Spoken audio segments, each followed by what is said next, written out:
Boom, perfect. Okay, so happy to have you on, Christian, man. We met at the NSCA Coaches Conference. Right. You dropped some awesome information on me about JUCO. Educate all of our listeners out there because they might be as ignorant as I was. Yeah. So yeah, like you said, we met at the conference. We got to talk at the NSCA conference that was in New Orleans, and I kind of opened you up to the JUCO side. Yes. Now I tell everybody, it's a little different now, and in the state of Mississippi, JUCOs are on another level. So when you think about your Mississippi JUCOs, it kind of puts you in that P4 type mindset. If you outside the state of Mississippi, out here where some JUCOs, kids don't have access to meals, or there aren't they don't have dorms on campus, or they don't have the best of facilities, and that's not the case here.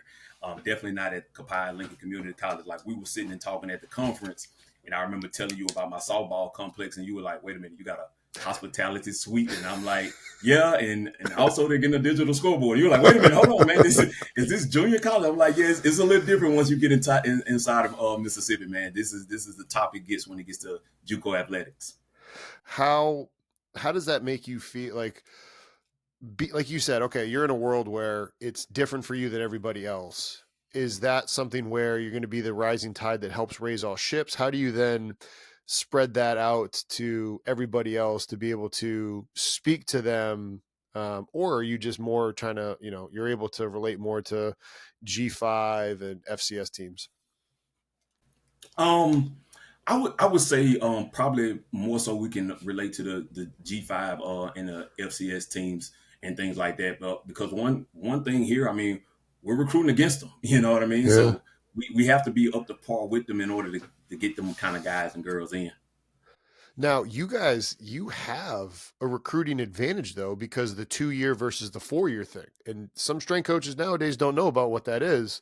Drop some knowledge on them. Yeah, well, as of right now, there's nothing super official. It's not set in stone. I know you saw with the whole thing with the quarterback from Vanderbilt. So those guys who finished up last year, like if they had played football and then they had played any year of junior college prior to that, just those guys got their year back. Maybe in the future there might be a thing to where junior college football doesn't count towards your eligibility in the NCAA, because we're two separate entities. There's the NCAA and there's the NJCAA, which are not the same thing. But for the longest, if you played in the NJCAA, it counted against your NCAA years. And somebody finally, pretty much called him out on that, and he was able to get his year back. And everybody else who finished up last year were able to get their year back. But it's not set in stone to where Gotcha. junior college years do not count. Oh, so it's not set in stone yet, but because of this. It's not set in stone. It was just everybody from last year who finished up were able to get their year back. Huh. That's interesting, because if Pavia did that, like, you'd like to think that would set up a world, like, because imagine this. Let's say me, Justin Lima, I'm a senior. I go PG, right? I could go PG. I go JUCO 2 years. I could sit and redshirt a year in NCAA. Now it's been 4 years since I graduated high school, and my clock starts. It could be a thing. Who knows? That's crazy if that does become a thing.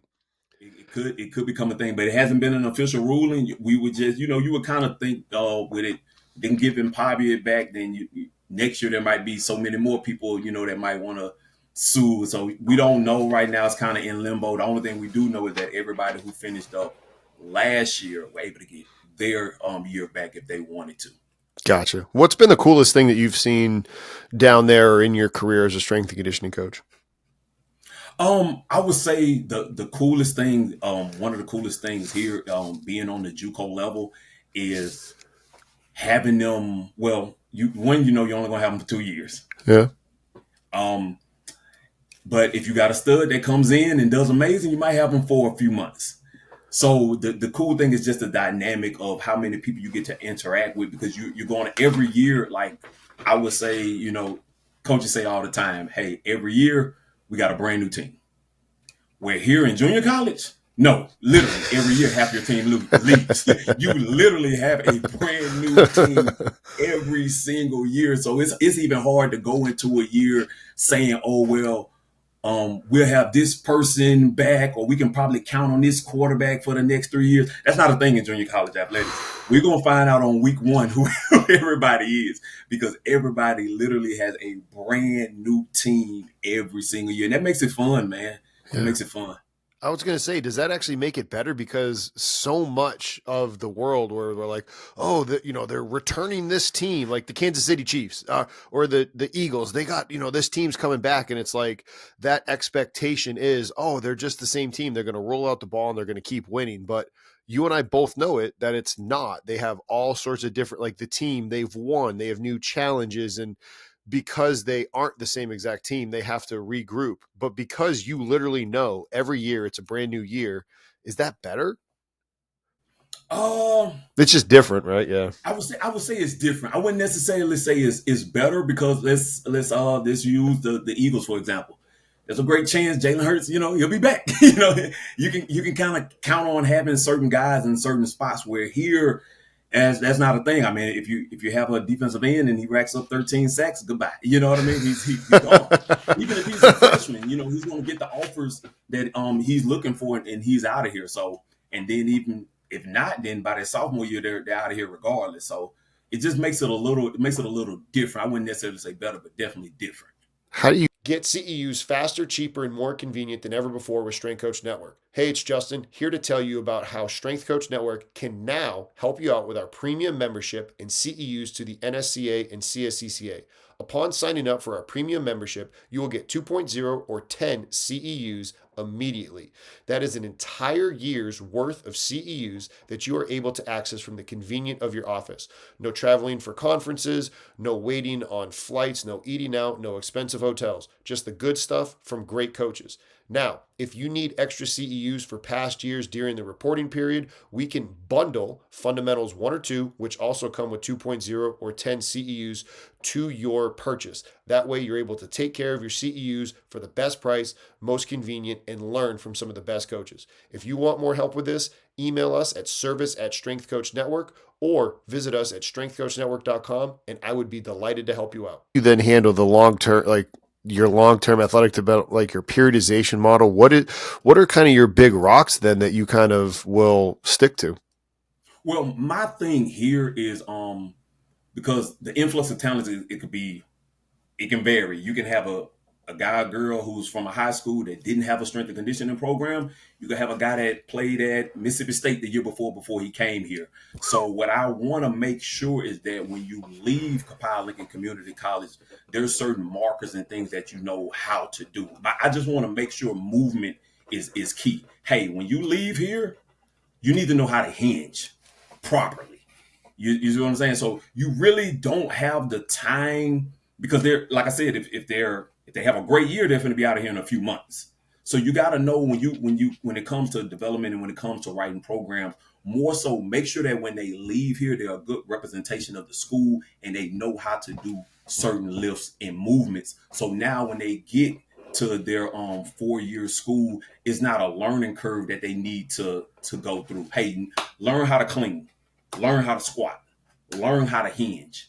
That's the most important thing, is just making sure that you master the movements themselves. Geez, so hearing you say that, is there like you have guys and girls that will come down, stay, and then leave, and you have them coming out of high school too? Right. So I can get into work. Football team is going to lift. Hey, there's a chance that I might have two people in the same station that play the same position. One came from a high school who didn't have a strength and conditioning program. One could be a transfer from UCLA. Let's make it happen. I mean, it's the JUCO world. It's the JUCO world, but man, it's fun, man. It's fun. But the most important thing is that everybody knows how to move when they leave. That's the most important thing, making sure that you can hone in and hit all the key foundational movements. Because I know if you can get that part in when you get to your 4 year, you're good to go. Because now it's just plug and play. But you know how to move. You know how to hinge. You know how to clean. You know how to squat. You know how to press. So we just make sure you know how to move. Do you then have the same thing where coaches leave as much, and so you're having to form relationships with coaches as often, or do the coaches kind of stick around as well? No, the retention of coaches kind of stick around pretty well. Like they're here. way longer than the players. Like Okay, because yeah, that's where it was like, man, if you're having to do this whole thing oh with no, with the coaches, they're pretty much here for a while. So that yeah, makes it because then easy. that at least allows some continuity where it's like, okay, Right. hey, we're We gonna have develop this system, right? Like we're right. gonna Me and the coaches are able to develop a system. exactly because then it's like, all right, you can't just be like, okay, we're a 3-4, then a 4-3, then we're gonna run the ball, then we're gonna be Oh like, no. It does nah. The coaches will be here. Yeah, they'll be here for a while. Yeah.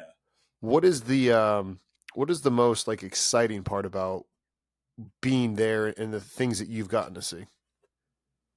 Um.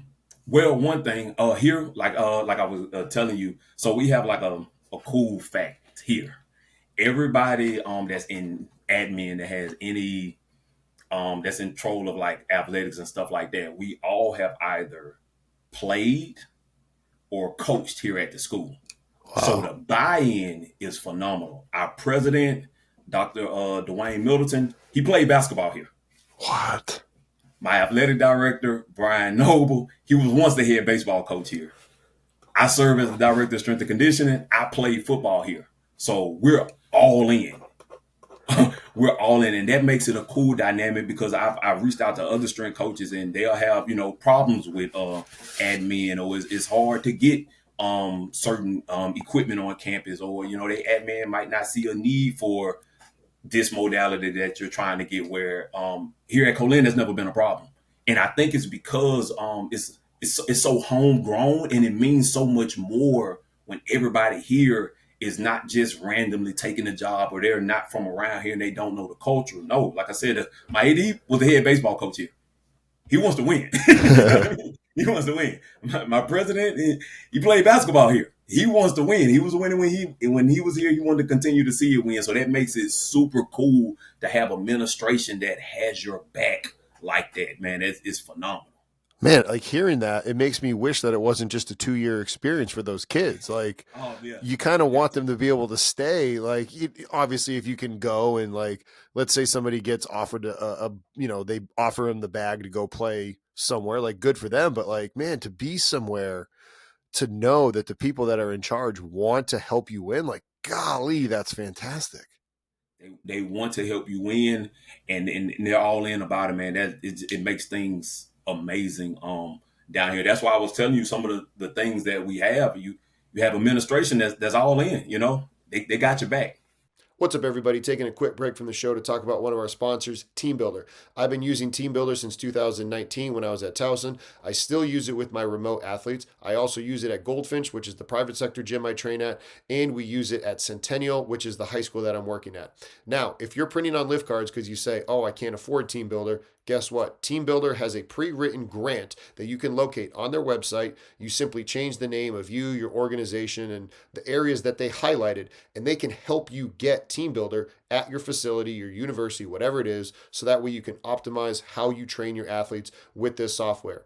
Now, Team Builder is also a part owner in the Plyomat. The Plyomat is something that I utilize at Goldfinch, and it helps you be able to see how high somebody jumped, the ground contact time, and RSI. You can get all that conveniently right there. You can reach out to your rep from Team Builder to be able to get more information on the Plyomat. It's fast, it's reliable, it's convenient, and it's trusted by coaches worldwide. Check them out as well as Team Builder in the link down below.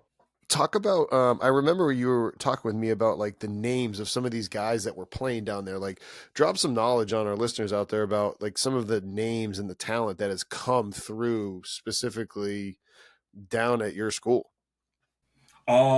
Nick Fairley, Like, that's a dude. he played here.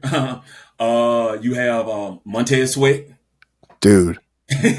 He played here. And you'll be surprised. And it's not only here, but the conference alone, man.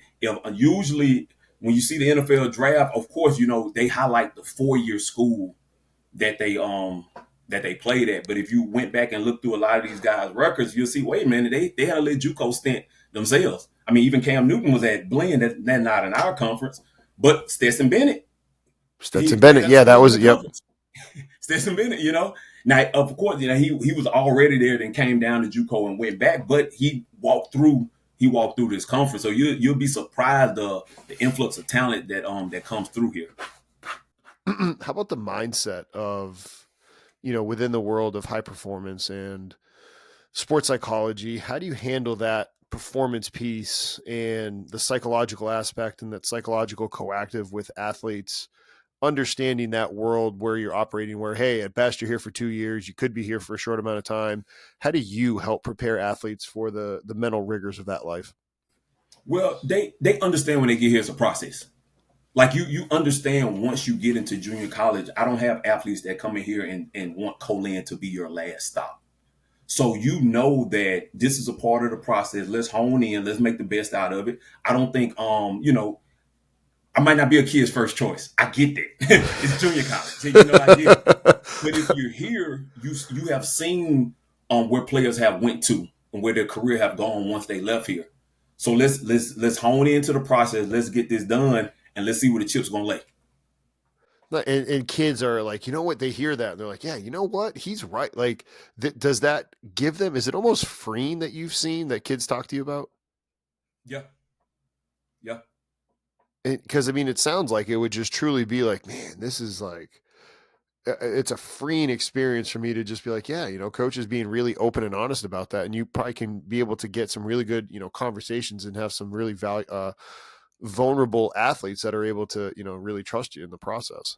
I really am. And then here, of course, because our rosters aren't as big as when they're on the D1 level, so I'm able to build more of a personal relationship with my athletes here. So that helps out a lot. The campus isn't as big. You're not going to have much stuff to do when you get here, but now we can hang out. You know what I mean? So it allowed for a better coach to player relationship when it comes to that.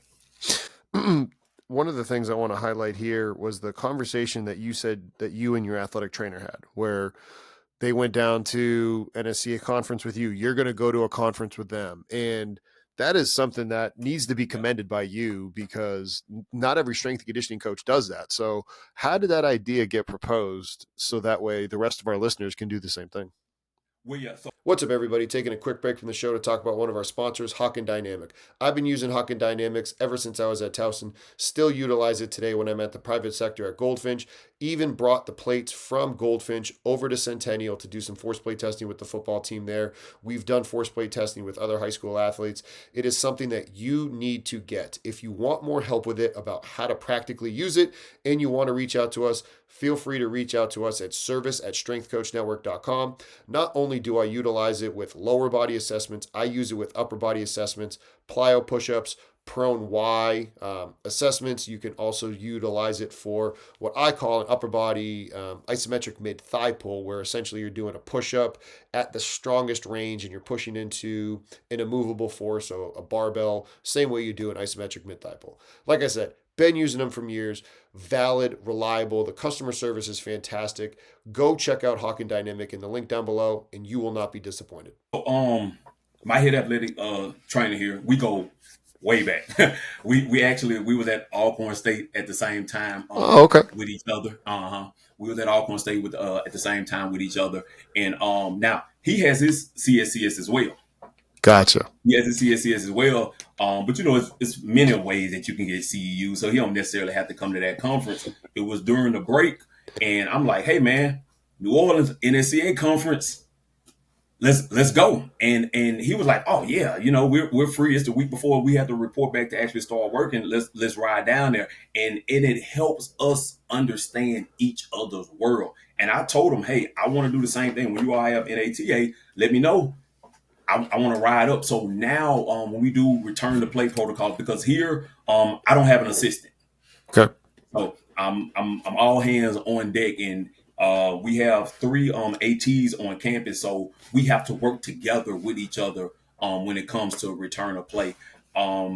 We have to work together when it comes to, hey, do you feel like this run or the amount, the quantity, does it make sense? And most times the athletic trainers and strength coaches kind of clash with that. But yep. I think the reason for the clashing is because they don't take the time to understand each other's world. So it's not a, hey, I'm telling you to ease up on the running to be soft. No, I'm telling you to ease up on it, or I'm telling you not to ease up. Sometimes, like we had mat drills today, this morning, and he came up to me and he was like, we could do more. You know what I mean? He was like, we can do more. It's not even always we gotta do less. He comes up to me sometimes and say we can do more, but it's because we understand each other's world because we go to different conferences. Or if I'm sitting in my office, he know I'm like a nerd when it comes to this kind of stuff. If there's some kind of return to play video that he thought was interesting, he'll send me the link over to it. I'll sit and watch it, and vice versa. So now we're kind of seeing the same thing. So now we're actually starting to relay the same information to each other. There is no clashing, but you get that from fellowship, man. You get that from fellowship. Like I said, I don't have an assistant here. I call all the ATs my coworkers. Yeah. I just tell them, I'm like, hey man, you all are my coworkers, man. So every morning, as soon as I'm done training my morning teams, I go pop in on them, and it's not always to talk about injury reports. Hey, how you Yeah. doing? How are your Good for kids? you. Yes. What you got up for the weekend? So we sit and we hang out all the time and do things like that, and it's built such a great relationship between the two. I think so many of our listeners might think that that's not a throwaway comment. That is so powerful. Just doing those things to build that likeness. And like you said, eat meals together, talk about what you're doing over the weekend, and spend time together, because that's the same way that you teach athletes that you care about them, is spending Right. time with them. Fine. Yeah.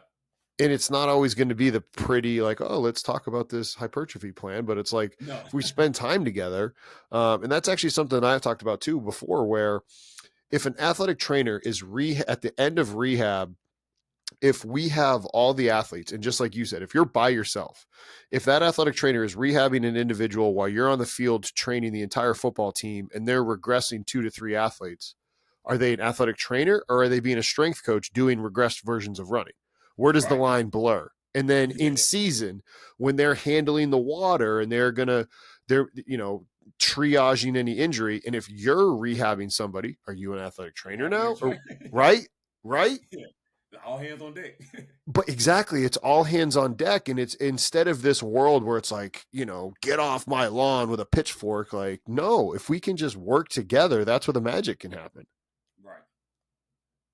Do you guys have you been able to build buy-in with admin by doing any things where you're trying to get them into the weight room to continue to get them to like exercise and build that type of relationship? Or do you just not literally have to, because they're already like, hey man, hey Chris, whatever you need, like I support you. Well, one, they do support me. That's phenomenal. But one thing I think that helps to build buy-in. So, for example, they'll put me over like the budget when it comes to strength and conditioning and stuff like that. But instead of me just randomly going to make purchases, I want your input. I want your input. Just earlier before we got on this call, Hocken Dynamics were here. I hit up my AD. Hey, I want you to come see this demo. Understand, why I think why we might need this. Like, of course, athletic directors, they're super busy. So sometimes he's able to make some of the meetings. Sometimes he can't. But you don't want to just throw a piece of paper and like, hey, can you sign this so we can get it? No, understand it. Understand it. And then that helps the relationship between me and the athletic director, director. That helps the relationship between me and the president. Like, one thing I wanted to get protein shakes for our athletes. Um, and then the first thing President AD, they were like, well, we're okay with getting them, but are they going to drink them? I'm like, wait a minute, these shakes are phenomenal. But I do bodybuilding, so nobody trusts my judgment. Nobody trusts my judgment whenever I say something tastes great. So I bring them one, test it out yourself. And the president was like, man, I could drink these every day. So imagine our athletes, they'll definitely drink them, you know what I mean? But as soon as I say, oh, something tastes great, they're like,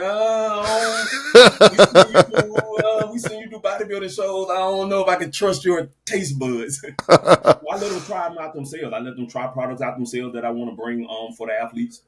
I let them sit in them meetings for the demos of whatever. If somebody's coming on campus, I'm shooting a text over to the president. If he's able to make it, cool. If he can't, I understand. I'm shooting a text over to the AD. Hey man, pop in. See what's going on. Oh my gosh, that is so powerful, because the people, like, you're just keeping open communication, and that is so awesome. Like, I can't emphasize that enough. The reason I'm saying is I wish I would have known it when I was working in college, because I would have been the guy that's like, oh, let me do all the dirty work and I don't have to, I'll tell you at the end because I want to try to spare your time. But at the very least, you're letting them know and you're giving them the option. Like, that's so much better than what I did. Gosh. When I went to rebuilding one of the weight rooms that we're getting redone, I'm sending them, the quotes and the layouts as I get them. Because who knows? There might be a piece of equipment you want to hear. You might want to, get right for the summer. So be in this process. I don't want you to show up the first day the weight room's open and you're just as surprised as the athletes. Dude, like I want to speak life into the fact that like that is something that you should be commended for being that forward thinking, and I hope our listeners out there do the exact same thing. Where do you see the field of strength conditioning kind of transitioning in the next 3 to 5 years? Because I feel like in the last 3 to 5, I don't think anybody would have really known, if we exclude COVID from 2020, but from 2020 to 2025, like, we've made big leaps and bounds with respect to technology and training our athletes. Where do you see the next, 25 to 30? Like, where is this field going? How can we continue to push the needle forward for the better? What's up, y'all? Taking a quick break from the show to talk to you about another one of our sponsors, Vitruve. I've been utilizing Vitruve for a while now, and I absolutely love the convenience of this app. The encoder is at a price that you cannot beat compared to the competitors. Also, I don't personally like the camera apps. I've known that they continue to break down, and I really enjoy having this encoder attached directly to the bar. Vitruve does that. Not only does it do that, but it'll show me velocity loss during the set, shows me average velocity, all of it right within the app. Not only that, for the app on the individual athlete, there's a Vitruve Teams app where now as the coach, I can see all the results from my athletes. I can API that into my team builder. And now everything that I'm trying to do, get better competition, better intent in the weight room, I am able to do with Vitruve. If you want more information about them, click the link down below, or you can ask us questions directly at service@strengthcoachnetwork.com, and we would love to answer those questions for you. One, speaking for my conference, I think this field is going to become big here for JUCOs in Mississippi. So when I first got hired here, I was the first director of strength and conditioning. Just like most schools, it's sport coaches writing the programs, and then I came in as actually being the director of strength and conditioning, and they have seen the need for why you need a strength and conditioning coach, why you need somebody with the certain certifications to be here in real time and helping these athletes, and it helps everybody. Now, hey, that hour that the basketball coach might have been trying to write a workout, they can spend that time in the film room. You know what I mean? And they can trust that the hands that the athletes are in good hands. Speaking, so we have 15 junior colleges in the state of Mississippi. Whoa. 15 junior colleges in the state of Mississippi. The ones that I know off the top of my head, there's 3 with a certified strength and conditioning coach on staff with their CSCS. Could be more, but I know 3, including me and 2 others. A guy that I'm good friends with at Jones, David Quack, we're real cool. And there's a guy also at Mississippi Gulf Coast. And I think the other schools in the conference are starting to see the need for certified strength and conditioning coaches on staff. So I say if you give it another year or 2, well, I'm saying, hey, like I said, there could be more. I'm just saying about the 3 I know with it. Instead of it being 3 out of 15 with a certified strength and conditioning coach on staff, might be 15 out of 15. You know what I mean? So I definitely think the field for us is going to grow. I agree. And especially when you get people like you leading the way and they can follow your lead. Yeah. Now, we have listeners out here that are sometimes first-time directors, whether it is in, like you said, junior college, but we also have first-time people where it's in Division I football. What is your, or even high school, we've had that happen too. What is your advice to coaches like, hey, if you're the first, make sure you do this, but also make sure you don't do this? Like looking back on when you first got hired there, what are some of your things that you would always recommend coaches do and things you'd be like, hey, make sure you don't do this? One, understand that these athletes came here to play their sport. Now they do know that lifting weight is a part of the process, but they came here to play their sport. So in order to get buy-in, one thing I do, and I just run do one, I just like sports. Get outside of the weight room. Go to softball practice. Yeah. Go to baseball practice. Or, go to basketball practice. Like, get around, show the athletes that you care. Like, you go to games. Like, it's impossible to want a kid because, okay, for example, for me, traveling with basketball or necessarily going to basketball games isn't mandatory. But there's no reason that I'm not at a home game. Now, I can't make some of the ones on the road because there's other teams working out, of course, that day. But why aren't you at the home basketball game whenever they have? Now, if you got, something comes up, I totally understand it. But show these kids that you care, and then you don't have to worry about buy-in. Like I can tell my athletes, hey man, that dunk was amazing, but you got to be at the game to see that. You got to be at the game. You got to be at the game to see that. You got to be around them. Also, too, get outside the weight room. We can't write these programs and think we can just go by the book model. See these kids move. It Yes. might make you tweak a few things when it comes to your programming. So I have to attend these certain practices. Of course, I'm not able to be at every practice from start to finish because of my schedule here with training other teams. But before the week is out, I have pretty much have popped in to see everybody. I need to see you move. There might be something we could pick up on if I'm noticing, hey, if they're doing a certain layup line and we got some internal rotation going on, maybe there's a few exercises that I need to tweak in my program to help that. But you don't know that if you're not around it. Go to the games, go to the practices, hang out with the coaches, build relationship. You will never have to worry about buy-in if you just show up. Simply just show up. I couldn't agree with you more. And I don't think enough people put enough of a premium on it, which is why I was just shaking my head in such agreements, because I couldn't agree with you more. Like, how do we get more, like, do we just need to keep preaching that message so more and more people continue to hear it? Yeah, just keep preaching the message, man. Just don't live in the weight room. And I understand the weight room is where we live. It's our job, but we got to get outside of the weight room. We got to get outside of the weight room and see these kids actually perform in their sport.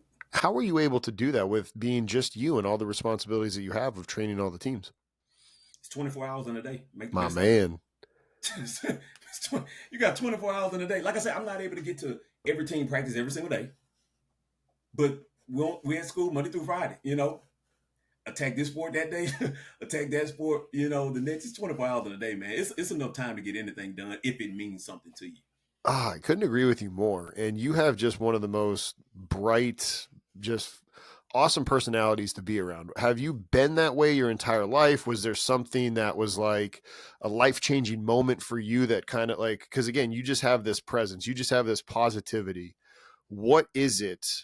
Where does that come from? And where was there any specific, events that helped get you to that spot in your life?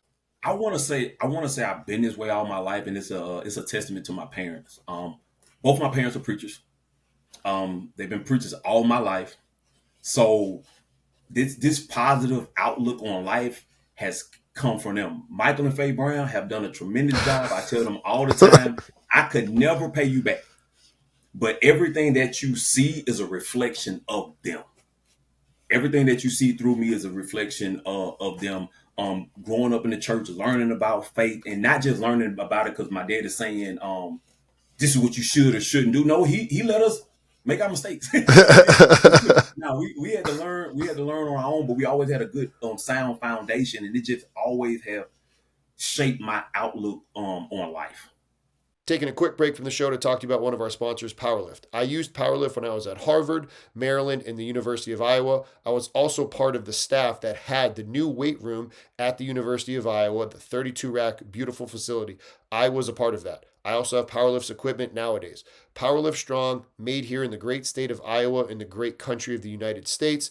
They're able to work with you on any customizations that you need, logos, height, whatever it is, the limitations that you have. Their equipment is strong. The people there, they're very good people. Check them out in the link down below. And if you have any questions on how to work with them, reach out to us at service@strengthcoachnetwork.com, and we would be delighted to help. That's awesome.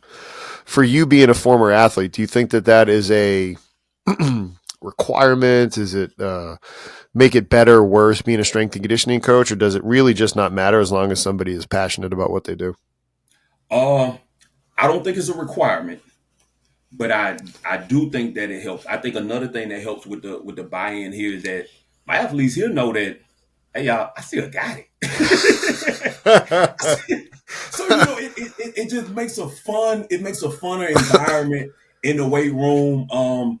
It's just like last week, man. We had a 225 bench press test, and I'm telling the kids, "Hey, coach got it." You know what I mean? So and they like to see that. It makes them, have more fun, because one thing like I said, you gotta show them you care. And what I mean by that is, if I'm telling you things that you need to eat to help your performance, but you don't think that I do it, are Mm. you know what? Where are you like, oh well, nah, he just talking? No, I'm telling you, hey, this is what fruits and vegetables can do to your body, and I'm a living testament. So when you see my plate in the calf, and you see I'm going to get these green vegetables. I'm 31. You know what I mean? You're still young. Your body can move a little bit faster, and you can process this stuff better than me. And so I think that helps a lot. Is that now? I'm not saying that you got to look like a bodybuilder to get buy-in, but Yeah. I do think that you need to have a certain presence as a strength coach to be able to command the room.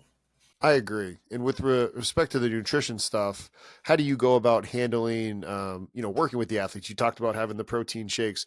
Where are you at with that in terms of like working with the cafeteria folk in terms of, okay, hey, these are like, red, yellow, green stoplights that I've seen people doing in the calves. What is your philosophy and then your ability to practically make it work, especially knowing your background as a strength coach, but then also, competing in bodybuilding? So you have like, So as a strength coach yeah. and being a bodybuilder, you know more about nutrition than most, because if you want to learn how to lose weight, talk to a bodybuilder, because bodybuilders are shredded. Like they are the expert. Well, so I tell all my athletes when they come on recruiting business, hey, I'm not a certified dietitian, so I can't write you a meal plan. Now, what I can do, I can advise for you on what to eat if I was in your situation. Okay, like don't leave here saying, "Oh, my strength coach wrote me a meal plan." No, I can't do that, y'all. That's not my scope of practice. But you can say, "Hey, my strength coach advised for me on what to eat." Now, one thing I do here, that we have here, man, the cap is phenomenal. When I tell you, probably people gonna be jealous. So we have an app in our cafeteria, so I can advise athletes to, if I were you and I'm trying to just randomly, I'm trying to gain or lose weight, how many protein, carbs, and fat that you need to consume a day. Well, the calf has an app that lets you know everything that's going to be in the calf every day for every meal, and it does that for a week ahead. So you know what's gonna be there for lunch, you know what's gonna be there for dinner, you know what's gonna be there for breakfast. Also, you know the macronutrients of everything that's going to be in the cafeteria. So there's no guessing. Cause my kids here, they don't understand. They might not understand when I'm saying, hey, you need to get 30 or 40 grams of protein per meal, just throwing random numbers out there. Or you Yeah. need to eat X amount of carbohydrates per day. They don't understand it. They can't gauge that with an eye. They don't compete a bodybuilder. You know what I mean? Coach, what's this 30 grams of protein look like? Well, you can go on the app that's for the cafeteria, and it'll show you, well, if you get this piece of chicken, you'll need X amount of it to get to whatever the goal is that you're trying to reach. And since we've had that out, man, this helped things go phenomenal, because now I can advise for you certain markers that you need to hit, but you don't have to guess on those markers. Go look at the app, see what's going to be in the calf. And I tell my athletes all the time, hey, fruits and vegetables, you need to get them in. You're not competing in a bodybuilding show. It really doesn't matter which one you get in, consume one of them. Now you already know before you get in the calf which protein source, which carbohydrate source, what fruit, what vegetable they're going to have in there. And because of the advice that I was able to give you, make your plate, man. Have fun with it. Stay within these markers, but there's no guessing game going on when they get into the calf. What's your goals in the next couple years, personally, professionally? Man, just to continue getting these athletes better. That's it, man. I tell people, I never even feel like I'm going to work, man. I have so much fun. I love to be here. I'm probably the first one on campus, the last one to leave. And my goal for the future is, for one, of course, we want to make them better athletes. But I want my athletes to be able to leave here and know that was a great guy. That coach actually cared for me. And as long as I can just continue that is my goal. I mean, that should be everybody's goal. Like serving our athletes, like that is something that I think the pendulum has swung a little too far with. Yeah, but for them athletes to know that they can call me once they leave, and it doesn't have to be about nutrition. No. It doesn't have to be about the weight room. I've had athletes to call me, and one of my athletes, of course, I'm not going to disclose names, but he Yeah. was like, "Coach, I want to get baptized." Those are the type of relationships that I want to be able to build with my athletes. Those are my life goals. to make these people, of course, I want to make you a better athlete, but I also want you to be a better person. And years from now, I want you to always know it doesn't have to do anything, it doesn't have to be about athletics. It doesn't have to be about nutrition. You can call me. You hit me up, coach. I want to be baptized. We got you. I call my dad, set it up. Simple. Simple. But they have to trust you in order to make that call. You see what I'm saying? That's my goal, is to continue to be able to build those type of relationships, because now you're saving a life. Because athletics for all of us have to end at some point. Yep. But then we have to continue to live life. And I want to make sure that when they leave here, they're set up to live a great life. That's my one true goal. I couldn't agree with you more. And I was talking with a coach who had some of his former athletes be like, "Hey coach, like, I met a girl, I want you to meet her," because he was that impactful in their life. Or, "Hey, like, I finally got my driver's license. Thanks for helping me learn how to drive. Nobody had taught me how to drive." Like, Right. these are real conversations that I think strength coaches can forget when we get caught up in the world of X's and O's and barbells and dumbbells. Like, Right. this is the real impact that we can have with these kids. Right. And like you said, That's being down very at the cool. JUCO level, like if you are in that more intimate relationship, you can do the same thing when you're in the high school and the college setting, or the high school and the private setting. I'm living that right now, and you can talk with mom and dad. I got a mom that's like, "Hey, what's his face? I'm not going to say his name." She's like, "He's got a couple high school prospect camps. Like, would you be willing to go with him? Like, let's start talking about this. And hey, he's getting really stressed out about school." Like, that's where the rubber meets the road, but you're really making impact on these people's lives. And that goes far beyond power clean. We're gonna learn how to do that too, but far beyond power clean.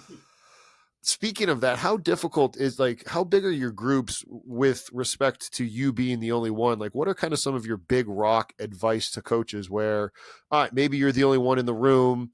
How do you go about programming things and keeping athletes safe and programming for them, understanding the accommodations to the room and to you and to the athletes? Well, for most of my sports, unless it's football, for most of my sports, it's enough numbers in there to where I can pretty much manage it myself. But for football, because the numbers are so much bigger, well, of course, I know sport coaches. I get it. You're not a strength and conditioning guy. You got plenty of things to do. You're trying to game plan. But then I'll go to their staff meetings and kind of just let them know these are certain markers that we're looking for. So my sport coaches for football come to the weight room with me, but we'll Nice. already sit and have a meeting, so they see what I see, or they're looking for what I'm looking for, and that's how I'm able to manage the room when I have groups that big. That's what I would do with the football team at Towson when we were outside, because my assistants had other teams, and it would be like, "Hey, this is what we're looking for. This is what we're going to be coaching up on these different like, this is what I need your help with." Right. Yep. And that's a good way, our listeners out there, that's a good way to kind of scale things, to be able to get help. And it helps the sport coaches feel involved. So then when they get to spring ball or whatever, they don't go 0 to 60 because they've been involved and they've been helping the team out. All right. Yep. I'll send them some of the same podcasts I'm listening to. Hey, check this out, man. That's very powerful. I want that to be the biggest takeaway from all of our listeners, is not only just the actual practical advice, but like your general positive outlook on life and positive outlook on our field, because that is contagious. I hope so. I hope we can get that, spread that message. What would be your kind of final stick a flag? Like, this is my, the thing that I want everybody to kind of hang their hat on as a strength and conditioning coach, or like your big message that you want to say to the profession of strength coaches right now. We serve a purpose, and let's make sure that we do that. Like, we're here for a purpose. This field is super important. We're needed, and let's just continue to just elevate. Let's just continue to elevate the field. Like, that's one big message. Because where some places strength coaches feel unimportant. No, we serve a purpose, you all. We're needed. We're needed. Let's continue to work in our field, and let's build this field to be great. It's great. Let's just build it to be greater. Just continue to do what we're doing. I couldn't agree anymore. The man himself, Christian Brown, said it best: That's a great way to end this episode. It's a great way everybody end the rest of your day. Christian, thank you for coming on and sharing the positivity and sharing your light that you are, my man. Yes, sir. Have a great rest of the day, brother. Same to you. Have a good one. Thanks for watching that video. If you enjoyed it, click right here for videos just like that, and make sure you click here to subscribe to our channel. Have a great rest of your day.